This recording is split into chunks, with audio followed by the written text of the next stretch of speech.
नमस्कार दोस्तों, बुद्ध और लामा चैनल में आपको स्वागत है। एक बार गौतम बुद्ध से उनके एक शिष्य ने पूछा, गुरुजी कृपया हमें बताएं कि कर्म क्या है। गौतम बुद्ध ने अपने शिष्य से कहा कि कर्म को समझने के लिए मैं तुम्हें एक कहानी सुनाता हूँ। इस कहानी से तुम समझ जाओगे कि कर्म क्या है। बुलंदशहर का राजा घोड़े पर बैठकर अपने राज्य का भ्रमण कर रहा था। चारों तरफ भ्रमण करने के बाद वह एक दुकान के सामने आकर रुक गया। रुकने के बाद राजा ने अपने मंत्री से कहा कि मंत्री जी, मालूम नहीं क्यों लेकिन लगता है कि इस दुकानदार के लिए कल ही फांसी की सजा सुना दूं, इसे मृत्युदंड दे दूं। मंत्री राजा से इसका कारण पूछ पाते इससे पहले राजा आगे बढ़ गए। मंत्री ने इस बात का कारण पता करने के लिए अगली सुबह भेष बदली और आम जनता का रूप लेकर दुकानदार के पास जा पहुंचा। दुकानदार चंदन की लकड़ी बेचने का काम किया करता था। मंत्री ने दुकानदार से पूछा कि उसका काम कैसे चल रहा है। तब दुकानदार ने बताया कि उसका बहुत बुरा हाल है। लोग उसके दुकान पर आते हैं, चंदन को सूंघकर उसकी प्रशंसा करते हैं, लेकिन खरीदता कोई नहीं। मैं सिर्फ इसी इंतजार में बैठा हूं कि कब हमारे राज्य के राजा की मृत्यु हो और उनके अंत्येष्टि में मुझसे बहुत सारे चंदन की लकड़ी खरीदी जाएगी और शायद वहां से मेरे व्यापार में बढ़ोतरी होनी शुरू हो जाए। मंत्री को सारी बात समझ आ गई कि यही वह नकारात्मक विचार है जिसने राजा के मन को भी नकारात्मक किया। वह मंत्री बहुत बुद्धिमान था। उसने सोचा कि मैं आपसे थोड़ी चंदन की लकड़ियां खरीदना चाहता हूं। यह सुनकर दुकानदार भी खुश हुआ और उसने सोचा कि चलो कुछ तो बिका।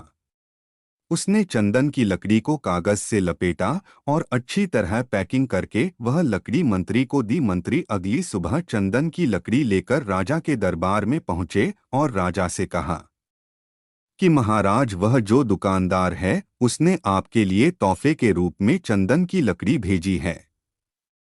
यह सुनते ही राजा बहुत खुश हुए और मन ही मन सोचने लगे कि मैं बेकार में उस दुकान का के बारे में गलत बातें सोचा करता था। उसने चंदन की लकड़ी को हाथ में लिया। उसमें बहुत ही अच्छी सुगंध आ रही थी।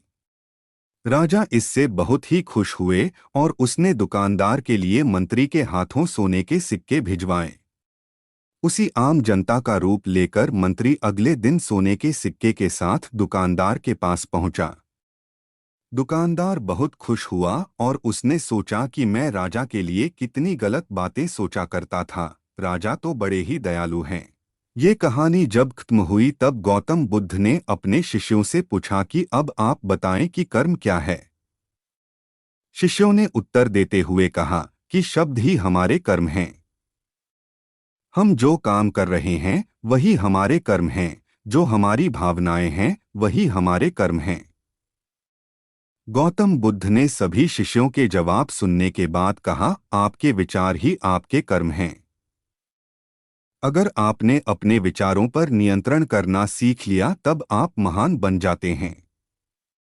जब आप अच्छा सोचते हैं तब आपके साथ अच्छा होता भी है। आपके विचार ही आपको अच्छा या बुरा बनाते हैं।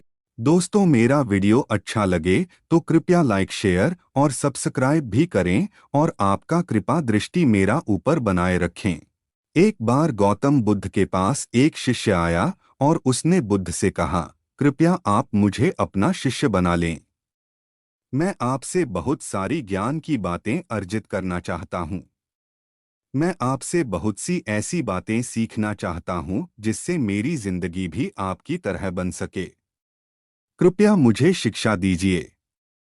बुद्ध ने उस व्यक्ति को देखा और कहा, बेटे, यदि तुम मुझसे शिक्षा ग्रहण करना चाहते हो, कुछ भी सीखना चाहते हो तो 10 दिन बाद वापस आना। वह व्यक्ति वहां से लौट गया और 10 दिन वापस आकर उसने बुद्ध से यही बात दोहराई कि उसे उनसे सीखना है। इस बार भी बुद्ध का यही जवाब था कि यदि सीखना है तो 10 दिन बाद आओ। यही क्रम कई महीनों तक चलता रहा। आखिरकार इस बार शिष्य ने गौतम बुद्ध से पूछ ही लिया, आप मुझे हमेशा ऐसे टालते ही क्यों रहते हैं? कृपया मुझे शिक्षा दें। इस पर बुद्ध ने उस व्यक्ति से कहा, बेटे जाओ एक गिलास पानी लेकर आओ। वह व्यक्ति उनके कहे अनुसार उनके लिए एक गिलास पानी लेकर आ गया। बुद्ध ने उसे फिर से कहा, इसके अलावा एक गिलास पानी और लेकर आओ। वह उनके कहे अनुसार फिर से एक गिलास पानी ले आया। अब बुद्ध ने कहा, इस एक गिलास का पानी दूसरे गिलास में डाल दो। वह व्यक्ति बोला, महाराज यदि मैंने ऐसा किया तो पहले गिलास का पानी पूरी तरह से बिखर जाएगा लेकिन समाएगा नहीं। बुद्ध ने समझाते हुए अब उस व्यक्ति से कहा, बेटे यही तो मेरा जवाब है। तुम सीखने के लिए तैयार नहीं हो। पहले से ही तुम्हारे अंदर इतने सारे पूर्वाग्रहों के ज्ञान से भरे हुए हो और उन्हें शाश्वत मानते हो। ऐसे में तुम नई चीज कैसे सीख सकते हो? यदि तुम्हें कुछ नई बातें सीखनी है तो इस बात का तुम्हें त्याग करना होगा कि तुम एक ज्ञानी हो। यदि तुम खुद से यह कहते रहोगे कि तुम्हें हर एक बात का ज्ञान है तो तुम कभी भी कुछ सीख नहीं सकते हो। इसलिए एक गिलास पानी को पहले खाली करो, तभी जब तुम उसमें दूसरे गिलास का पानी डालोगे तब वह उसमें समाएगा। इसलिए अपने दिमाग को खाली करो, खुद के पुराने विचारों को खाली करो, क्योंकि सीखने के लिए तुम्हें पूर्वाग्रह छोड़ना होगा। वह व्यक्ति बुद्ध की बातें समझ गया और उसने एक गिलास पानी को खाली कर उसमें ज्ञान की बातें अर्जित करने की सोची। हम लोगों का दिमाग पैराशूट की तरह रहता है, जब तक वह खुलता नहीं तब तक वह किसी काम नहीं। उसी तरह हमारा दिमाग खुलने पर ही काम करेगा। या कहें तो यदि हमें इसमें नई नई बातें सीखनी है तो हमें अपना दिमाग पहले खाली करना होगा।